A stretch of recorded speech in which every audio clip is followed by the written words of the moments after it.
हम बात करने वाले हैं जो हमारे पास कोई भी समुच्चय होता है उसका पूरक समुच्चय कैसे ज्ञात किया जाता है। सबसे पहले हम उसको डेफिनेशन के तौर पर डिफाइन करेंगे, फिर हम इसको देखेंगे इसको दर्शाया कैसे जाता है, फिर देखेंगे एग्जाम्पल के द्वारा समझेंगे कि किस प्रकार किसी भी दिए गए समुच्चय का पूरक समुच्चय कैसे ज्ञात किया जाता है, और फिर साथ ही इसकी बात करेंगे कि इसको समुच्चय निर्माण रूप में कैसे लिखा जाता है। तो चलिए शुरू करते हैं।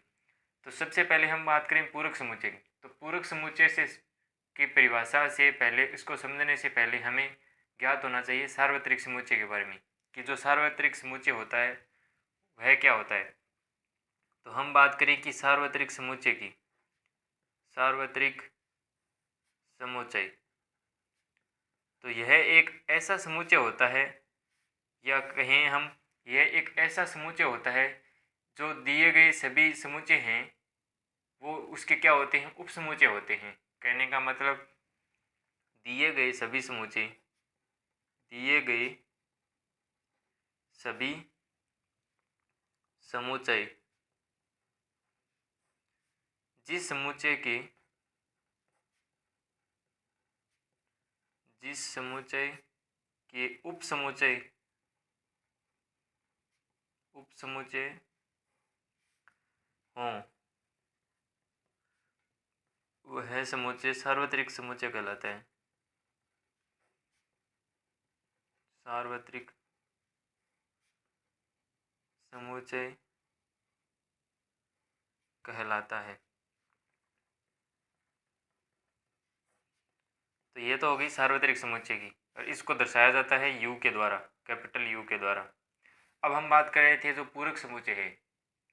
तो पूरक समुच्चय, किसी समुच्चय का पूरक समुच्चय वह समुच्चय होता है जिसमें जिसमें जो समुच्चय है दिया गया है उसके जो अवयव हैं उनको छोड़कर जो यू के सभी अवयव बचे हुए हैं उनका समुच्चय क्या कहलाता है, उस समुच्चय का पूरक समुच्चय कहलाता है। जैसे हमारे पास कोई भी समुच्चय ए है तो हमारे पास ए के अवयवों को छोड़ देंगे और जो यू के बचे हुए अवयव हैं उनका अगर समुच्चय बना देंगे तो हमारे पास क्या आ जाएगा, ए का पूरक समुच्चय आ जाएगा। तो हम अगर डिफाइन करें पूरक समुच्चय की, पूरक समुच्चय,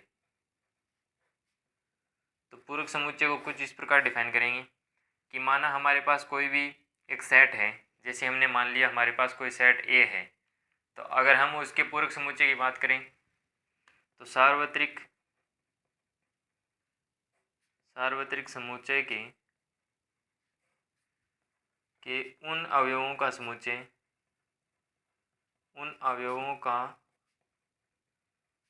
समुच्चय जो अवयव ए में नहीं है, समुच्चय ए का पूरक समुच्चय कहलाता है। समुच्चय ए का पूरक समुच्चय कहलाता है। कहने का मतलब जिस भी समुच्चय का पूरक समुच्चय ज्ञात करना है उसके अवयव को छोड़ देंगे और जो यू के जो हमारे पास सार्वत्रिक समुच्चय है उसके सभी अवयव लिख देंगे। इसको दर्शाया जाता है, दर्शाने के लिए इसको ए डैश के द्वारा दर्शाया जाता है। जिस भी समुच्चय का पूरक समुच्चय निकालेंगे ऊपर डैश लगा देंगे। अब हम बात करें कि इसको रोस्टर जो हमारे पास समुच्चय निर्माण रूप है उसके अंदर कैसे डिफाइन होता है।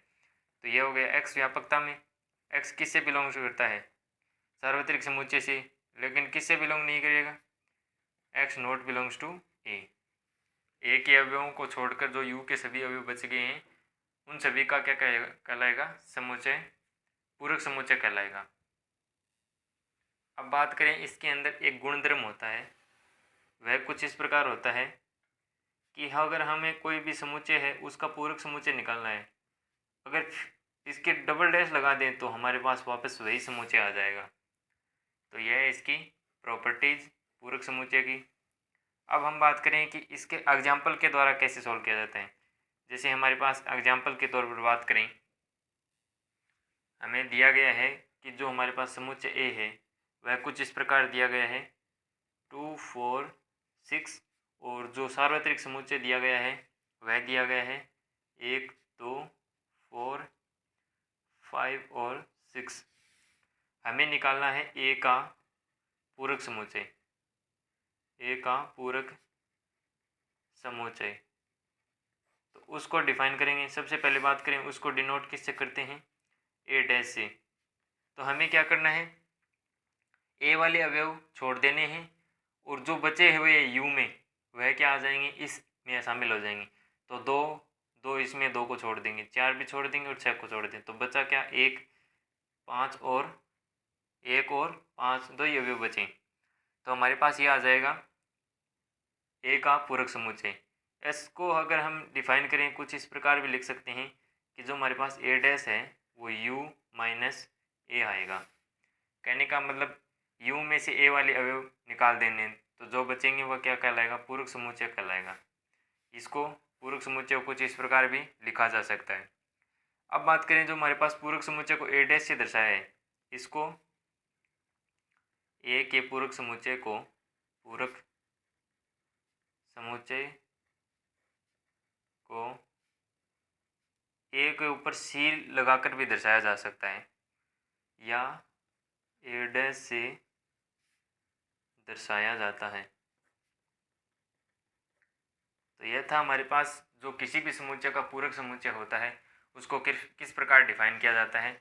तो यह था आज की वीडियो में किसी भी समुच्चय का पूरक समुच्चय। अगर वीडियो पसंद आई हो तो लाइक शेयर सब्सक्राइब करना ना भूलें। अगले वीडियो में मिलते हैं, तब तक के लिए जय हिंद, वंदे मातरम।